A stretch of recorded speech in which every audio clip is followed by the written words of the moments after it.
பிறகு சென்னை மெரினா கடற்கரையில் இந்திய விமானப்படையின் வான்வழி சாகசம் நடைபெறவுள்ளதாக விமானப்படை துணைத் தளபதி பிரேம்குமார் தெரிவித்துள்ளார். இந்திய விமானப்படையின் 92வது ஆண்டு தினத்தை ஒட்டி அக்டோபர் 6ஆம் தேதி சென்னை மெரினாவில் விமானப்படையின் வான் சாகசங்கள் நடைபெறவுள்ளது.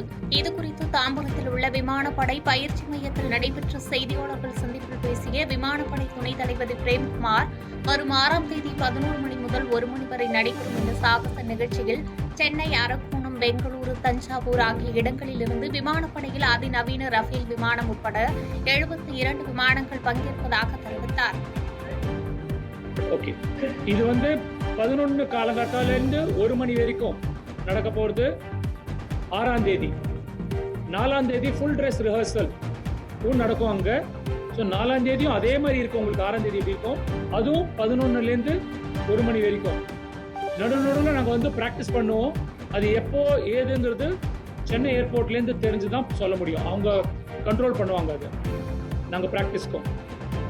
So we are looking forward for conducting this show for people of Chennai.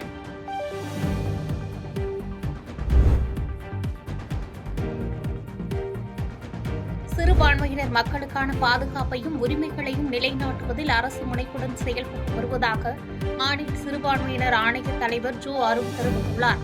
Tamil Nadu மாநில சிறுபான்மையினர் ஆணைய கலந்துரையாடல் கூட்டம் ஆணையத்தின் தலைவர் ஜோ அருண் தலைமையில் சேலம் மாவட்ட ஆட்சியர் அலுவலகத்தில் நடைபெற்றது. கூட்டத்தில் பேசிய ஜோ அருண், இந்தியாவிலேயே சிறுபான்மை இன மக்களை சிறப்பாக வழிநடத்தும் முதன்மை மாநிலமாக தமிழ்நாடு திகழ்ந்து வருவதாகவும், முதலமைச்சர் ஸ்டாலின் தலைமையிலான அரசு சிறுபான்மையினர் மக்களுக்கான முழுமையான பாதுகாப்பையும் உரிமைகளையும் நிலைநாட்டுவதில் முனைப்புடன் செயல்பட்டு வருவதாகவும் தெரிவித்தார். மேலும் இந்த கூட்டத்தில் 220 பயனாளிகளுக்கு ரூபாய் 18.73 லட்சம் மதிப்பிலான நலத்திட்ட உதவிகள் வழங்கப்பட்டது.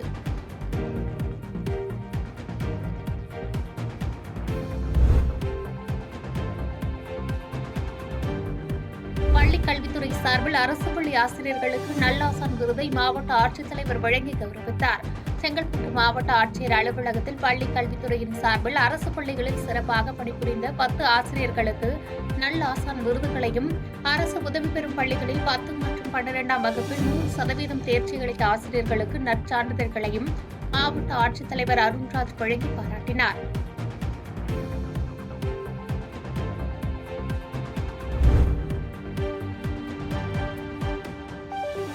கடலூரில் போக்குவரத்து விதிகளை மீறி இயக்கிய ஷேர் ஆட்டோக்களுக்கு அபராதம் விதித்து துணை கண்காணிப்பாளர் எச்சரித்து அனுப்பினார்.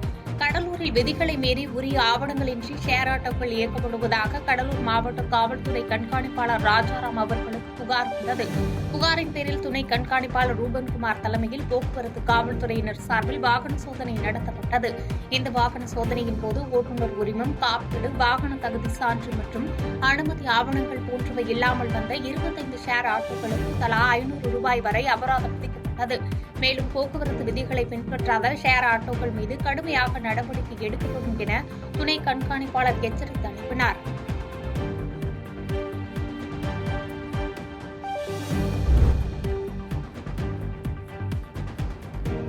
கடலூர் வண்டிப்பாளையத்தில் கொழுபொம்மைகள் தயாரிக்கும் பணி தீவிரமாக நடந்து வருகிறது. கடலூர் வண்டிப்பாளையம் பகுதியில் நவராத்திரி கொழுபொம்மைகள், கிறிஸ்துமஸ் பொம்மைகளை பலவிதமான வகைகளில் தயாரிக்கும் பணியில் தொழிலாளர்கள் தீவிரமாக ஈடுபட்டுள்ளனர். இங்கு தயாரிக்கப்படும் பொம்மைகள் சென்னை, திருச்சி, பெங்களூரு உள்ளிட்ட பகுதிகளுக்கு மட்டுமல்லாமல் வெளிநாடுகளுக்கும் ஏற்றுமதி செய்யப்படுகிறது. இதுகுறித்து வண்டிப்பாளையம் பகுதியில் கொழுபொம்மை தயாரிக்கும் பணியில் ஈடுபட்டு வரும் தொழிலாளர்கள் கூறுகையில், இந்த வருடம் புதியதாக அயோத்தி ராமர் சிலைக்கு மிகுந்த வரவேற்பு உள்ளதாகவும், 500 ரூபாய் முதல் 300,000 வரை அயோத்தி ராமர் சிலைகள் விற்பனை செய்யப்படுவதாக தெரிவித்தார். பாதகம் செய்பவரை கண்டால் நாம் பயங்கொள்ளலாகாது பாப்பா, மோதி மிதித்து விடு பாப்பா, அவர் முகத்தில் உமிழ்ந்து விடு பாப்பா. அண்மை செய்திகளை உடனுக்குடன் தெரிந்து கொள்ள இணைந்திருங்கள் இயம்நாடு தொலைக்காட்சியுடன்.